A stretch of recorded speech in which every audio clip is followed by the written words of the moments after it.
Audio Jungle.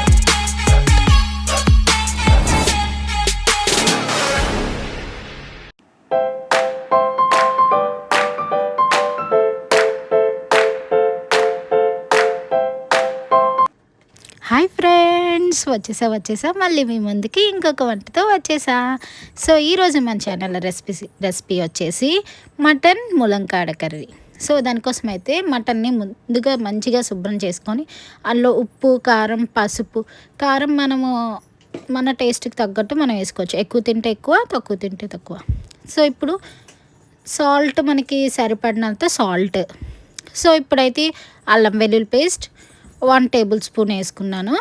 So అల్లం వెల్లుల్లి table spoon వేసాక కూడా ఇప్పుడు మంచిగా మనము కలిపేసుకోవాలి. మీ ఇష్టం అయితే చేతితో కలుపుకోండి, గరిటతో కూడా కలుపుకోవచ్చు. చేతితో కలుపుకుంటే ఇంకా మనకి ముక్కకి పడుతుంది మసాలా అనేది. సో ఇప్పుడు మేము కొద్దిగా లైట్గా కొంచెం నీళ్ళు వేసుకొని, అంటే మనకి పొడిగా ముక్కలు ఉంటే పట్టదు కదా, సో అందుకనే కొంచెము నేను వాటర్ యాడ్ చేసాము. సో మీరు వాటర్ బదులు చిన్న ఆయిల్ అయినా వేసి కలిపేసుకోవచ్చు. దీన్ని కాసేపు అయితే పక్కన పెట్టుకోవాలి. సో ఇప్పుడైతే మనం కర్రీకి ములంకాళ్ళు, టమాటీ, ఉల్లిపాయ, పచ్చిమిరపకాయలు ముందుగా సన్నగా తరిగేసి పక్కన పెట్టుకోవాలి. సో దీనికోసం అయితే మనం స్టవ్ వెలిగించి కుక్కర్ పెట్టుకోవాలి. కుక్కర్ హీట్ ఎక్కాక అందులో మనం కర్రీకి సరిపడా ఆయిల్ వేసుకోవాలి. ఆయిల్ అయితే కొంచెం తగ్గించే వేసుకోవచ్చు, ఎందుకంటే మటన్లో మనకి ఫ్యాట్ ఉంటుంది కాబట్టి అది కరిగి మనకి ఎక్కువ ఆయిల్ అయిపోతుంది కాబట్టి. సో కొంచెం వేసుకోండి. తర్వాత అయితే ఇందులోనే మనం ఉల్లిపాయ, సన్నగా తరుక్కున్న ఉల్లిపాయ, పచ్చిమిరపకాయ ముక్కలు వేసుకోవాలి ఫస్ట్గా ఆయిల్ హీట్ ఎక్కాక. సో ఇప్పుడు ఇవన్నీ వేసుకున్నాక మనకి ఇవి బ్రౌన్ కలర్లోకి వచ్చే వరకు మంచిగా ఫ్రై చేసుకోవాలి. సో ఇప్పుడు మేము ఉల్లిపాయలు అన్నీ వేసేసుకున్నాం కదా, ఇప్పుడు ఉల్లిపాయలు బ్రౌన్ కలర్ వచ్చేంత వరకు ఒకసారి మనం అయితే ఉల్లిపాయలని మంచిగా కలిపేసుకుందాం గరిటె పెట్టి. ఆనియన్స్ అయితే మనకి కొంచెం మగ్గిపోయిన తర్వాత ఇప్పుడైతే మనం ఇందాకలా మసాలాలతోని కలిపి పెట్టుకున్నాం కదా మటన్, దాన్ని ఇప్పుడు మనం ఉల్లిపాయల్లోని వేసుకోవాలి. ఉల్లిపాయల్లోని వేసుకున్నాక మొత్తం అంతా కలిసేలాగా ఒకసారి మొత్తం అన్ని వైపుల నుంచి ఒకసారి మంచిగా కలిపేసుకోవాలి.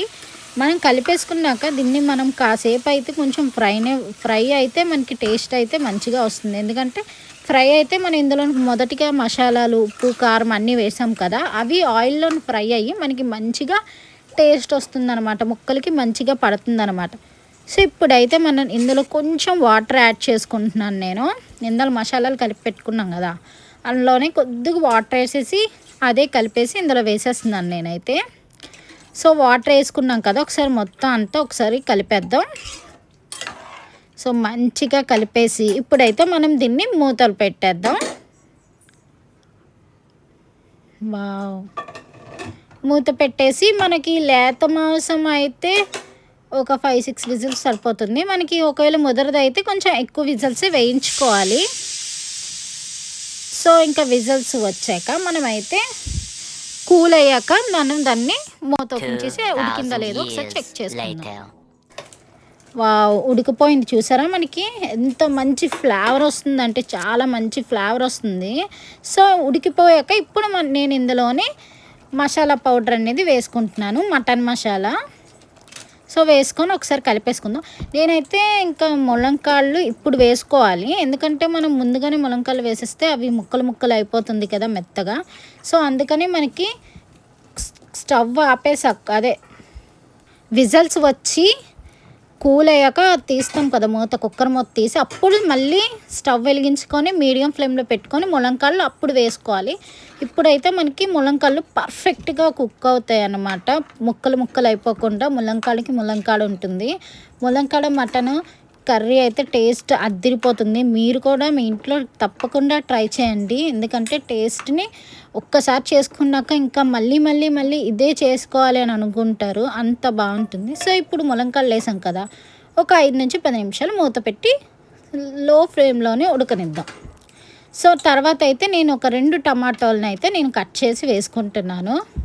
ముందుగానే వేసుకోవచ్చు కదా, ఇప్పుడు వేసుకుంటే పచ్చివాసన రాదా అని మీకు డౌట్ రావచ్చు. లేదండి, పచ్చివాసన ఏమీ రాదు. ఇప్పుడు ఈ టమాటీ ముక్కల్ని ములంకాళ్ళు ఉడికే గ్యాప్లోనే అవి కూడా మంచిగా మెత్తని పేస్ట్ లాగా ఉడికిపోతుంది. వావ్, స్మెల్ అయితే భలే వస్తుంది. సో ఈ స్టేజ్లోనే మనం సాల్ట్ అనేది సరిపోయిందో లేదో ఒకసారి చెక్ చేసుకొని సాల్ట్ వేసుకోవాలి. మాకైతే కొంచెం చప్పగా అనిపించింది, అందుకని మేము సాల్ట్ అనేది యాడ్ చేసుకున్నాము. ఇంకా లాస్ట్లోనైతే కొంచెం కొత్తిమీర వేసుకొని ఒకసారి కలిపేసుకోవాలి. కొత్తిమీర వేసాక స్మెల్ అయితే చాలా బాగా వస్తుంది. ఒకసారి అయితే కలిపేసుకుందామా గరిటె పెట్టి. మనకి చూసారా ములంకాడలు ఎంత పర్ఫెక్ట్గా అనేది మనకి కుక్ అయిందో మీకు చూపిస్తానండి. చూసారా ములంకాడలు ఎంత పర్ఫెక్ట్గా అయితే కుక్ అయిపోయాయో. అందుకనే మనము కుక్కర్ మూత తీసిన తర్వాత అయితే మనం ములంకాడలు వేసుకోవాలి. టేస్ట్ అయితే చాలా బాగా వచ్చిందండి. మీరు కూడా ఈ రెసిపీని ఒకసారి ట్రై చేసి కామెంట్ బాక్స్లో అయితే కామెంట్ చేయండి. కర్రీ అయితే రెడీ అయిపోయింది. ఇంకైతే సర్వింగ్ బౌల్లోకి తీసుకొని తినేయడమే. టేస్ట్ అయితే ఎక్సలెంట్గా వచ్చింది. మీరంటే మీ ఇంట్లో ట్రై చేసి తప్పకుండా కామెంట్ బాక్స్లో కామెంట్ చేయండి. అండ్ సబ్స్క్రైబ్ చేయడం మాత్రం మర్చిపోకండి. మళ్ళీ ఒక మంచి రెసిపీతో కలుసుకుందాం. Bye bye friends.